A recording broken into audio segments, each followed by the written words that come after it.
Seja muito bem-vindo a mais esse estudo. Hoje nós falaremos sobre o que Jesus diz sobre se tornar discípulo dele, com base no que está em Lucas, capítulo 14, versículos 25 a 33.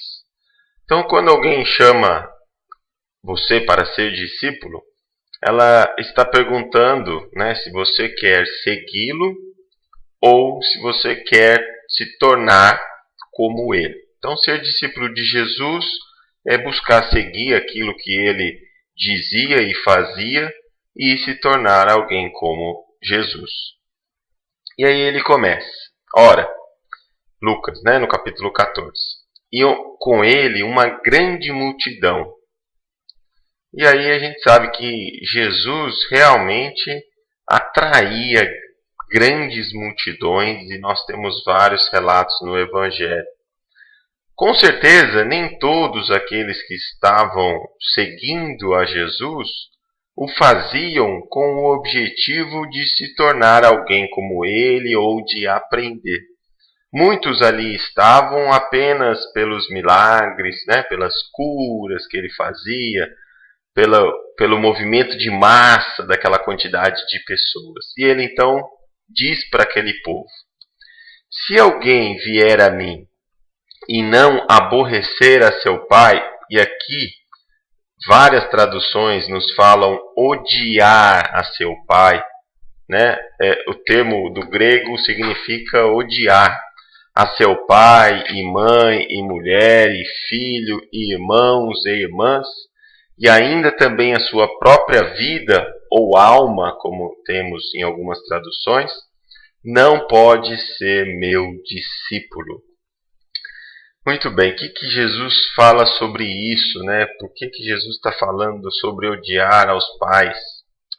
Mateus 10:37, ele também fala a mesma coisa, com pai, mãe, nora, só que ele usa um outro verbo, Ao invés de odiar ou aborrecer, ele fala lá, amar mais que a mim.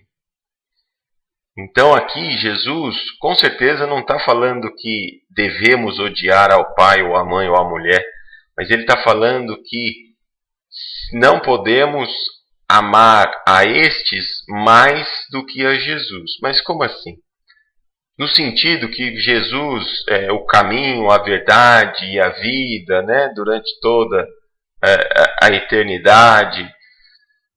Então, se nós estamos priorizando ou buscando mais ao pai, à mãe, à mulher do que a Jesus ou o caminho que ele propõe, nós não podemos então ser um discípulo. Mas de forma alguma nós devemos odiar ou aborrecer o pai, mãe, mulher, filhos, irmãs, para se tornar um discípulo de Jesus. Porque a mensagem de Jesus sempre foi de amor. Se ele colocasse o odiar aqui, ia contra tudo aquilo que ele nos ensinou. Então aqui é uma comparação entre amores ou prioridades em nossa vida. E para se tornar discípulo de Jesus, é claro que deve-se amar mais a ele, a mensagem dele, do que as outras personagens. E até mesmo mais do que a nossa própria alma ou própria vida. O que será que é isso? Nós temos falando a mesma coisa em Mateus 16:24, Marcos 8:34 e Lucas 9:23. Aqui está falando negar-se a si mesmo. Como assim negar-se a si mesmo? É no sentido de vencermos a nossa personalidade terrena. Ou seja, para eu me tornar um homem novo, uma pessoa melhor, ter uma personalidade nova, eu preciso deixar o homem velho. Eu preciso deixar os meus defeitos, a minha mesquinhez, o meu orgulho. Então, é nesse sentido, nós temos que buscar mais se tornar um homem novo do que ser apegado ao homem que eu sou hoje, o homem velho, o homem com vários defeitos. Caso contrário, nós não conseguiremos se tornar discípulos ou seguidores de Jesus. E aí ele entra numa outra questão, que quem quiser, qualquer um de nós deve, para poder segui-lo, levar a sua cruz. O que é levar a sua cruz? São os nossos problemas, as nossas dificuldades, as situações que nós estamos. Né? Jesus trouxe essa vivência simbólica, né, da cruz, que quer dizer isso, a carga de problemas, a situação que nós estamos, é a cruz de cada um. E aí é importante destacar que nenhuma cruz é tão pesada que alguém não possa carregar. Porque se Deus nos deu aquela cruz naquele momento, é porque temos condições ou capacidades de levar a sua cruz.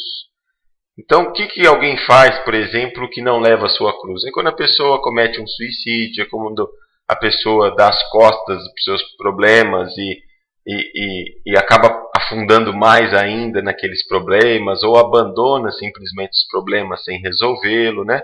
E aí muitas vezes são os nossos familiares, as pessoas que nós cuidamos, às vezes a situação do nosso corpo físico, algum problema, são as nossas cruzes que nós temos e que com certeza, se estamos com ela, é porque temos condições de carregá-la. Deus não daria uma cruz mais pesada. E também sabemos, né, que a cruz que eu carrego é consequência de meus próprios atos. Jesus, e se fala isso, né, que o plantio é livre, mas a colheita é obrigatória. E continua no outro ponto. Então aqui nós trabalhamos um ponto, o ponto da cruz, e agora Jesus vai começar a falar sobre a capacidade. Pois qual de vós, querendo edificar uma torre, não se assenta primeiro a fazer as contas dos gastos para ver se tem com o que acabar, para que não aconteça que depois de haver posto os alicerces e não podendo acabar, todos os que a virem comecem a escarnecer, a rir, a caçoar dele, dizendo: este homem começou a edificar e não pôde acabar. Então aqui Jesus está começando a falar sobre que a gente tem que avaliar a nossa capacidade, o quanto eu estou buscando, né, me tornar um discípulo, o quanto eu quero, o quanto isso é importante para mim. Será que nós temos o amor, o amadurecimento, a sabedoria necessária para isso?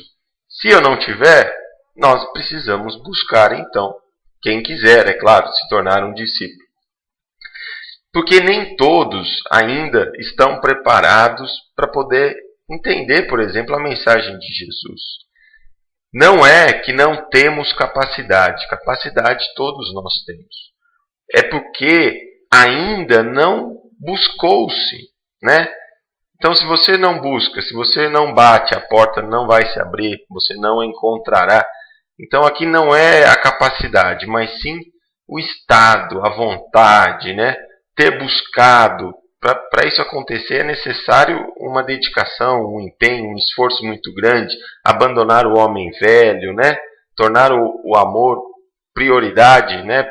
Pela mensagem de Jesus. Então, não é algo fácil. E muitas pessoas, com certeza, não estão em condições nesse momento, por própria escolha, por livre-arbítrio, de fazer essa trajetória, essa caminhada para se tornar um discípulo. E é importante, Jesus nos alerta, e aquela multidão nesse dia, que as pessoas deveriam avaliar isso, se realmente é isso que cada um de nós quer e busca, e se temos, nesse momento, condições de fazê-lo. Ou, se não tivermos, o que nós precisamos avaliar, comprar, né? Aqui ele fala das contas, dos gastos, para que possamos, então, iniciar essa trajetória. Aí ele dá um outro exemplo. Qual é o rei que, indo à guerra a pelejar contra outro rei, não se assenta primeiro a tomar conselho sobre se com 10.000 pode sair ao encontro do que vem contra ele com 20.000? Então aqui de novo, ele vai falar, por exemplo, eu tenho que avaliar se os meus apegos aos meus instintos, né, aos hábitos, aos vícios, à sensualidade, não são mais fortes do que a vontade de seguir o mestre. Porque se o rei sai com 10 mil soldados, com uma vontade de 10 mil, e ele encontra depois ele ainda busca 20 mil, o homem velho, com certeza essa guerra, né, vai ser ganha por esse que tenha 20 mil soldados. Então, ele está falando para a gente tentar medir e ver o nosso apego ao homem velho e se a vontade que nós temos ela é maior do que isso. E aí, no último ponto que Jesus coloca para se tornar um discípulo, aqui, pois qualquer de vós que não renuncia tudo quanto tem, não pode ser meu discípulo. E aí Jesus está falando aqui, fala em várias outras passagens, sobre destacar-se dos bens materiais, porque para que não sejamos possuídos. Então aqui ele está falando o desapego. Ele não exige, e isso é visto no Evangelho, apenas uma vez ele sugere a um jovem que o fizesse, ele não exige que nós doemos tudo, mas que estejamos prontos para se isso for necessário. Então, se a gente for avaliar os discípulos de Jesus, né, naquela época, praticamente todos eles, pelo menos que estão no Evangelho, eles abriram mão de muito do que tinham para poder divulgar o Evangelho, para poder pregar o Evangelho, né? Tanto Pedro, principalmente Paulo. Então isso aqui foi uma condição que ele avisou antes, né, daquelas pessoas se tornarem seus discípulos. É necessário estar disposto a renunciar. Não que todos devemos renunciar a tudo, né? Mas saber que poderia ser necessário ou pode ser necessário ter de renunciar. Então esses são os requisitos, né, que Jesus nos alerta se nós queremos ou quisermos tornar discípulos dele. Obrigado a todos e até o próximo estudo.